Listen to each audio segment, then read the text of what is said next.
Have a look in your fridge, cupboard, and fruit bowl, and check the origins of the food. Perhaps there are apples from California, lamb from New Zealand, or potatoes from Egypt.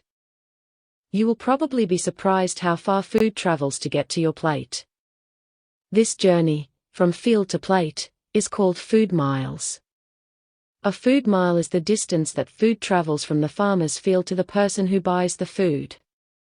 Nowadays, food often travels thousands of miles to get to the consumer. Why is this, and what are the effects of these long distances? The consumers also did not travel very far because they went to their local market to buy the food. This was a good system for farmers and consumers. However, there were some disadvantages. For example, consumers could only buy food that farmers produced locally. In addition, they could only get food that was in season. Now, because of modern technology, food comes from all over the world. We do not have to wait for spring or summer to buy strawberries or tomatoes. They are available in winter if we want. This is because they have difficult climates. The United Arab Emirates, for example, gets 85% of its food from other countries. Even food made in the UAE often uses imported materials.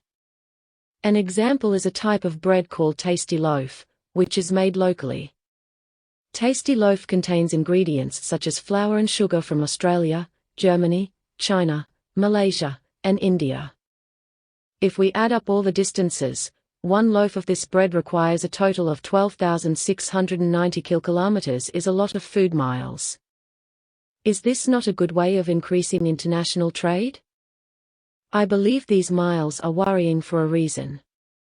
First of all, because food travels such long distances, we need more airplanes, lorries, and ships to move the food. This means we use more oil or petrol, so there is more pollution and more global warming.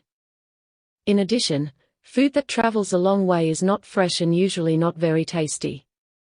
Tomatoes, for example, are picked early and stored for their long journeys. For this reason, they are usually tasteless when they get to the consumer. Local food has a better taste, and it also reduces the amount of global pollution. We need to buy more local food.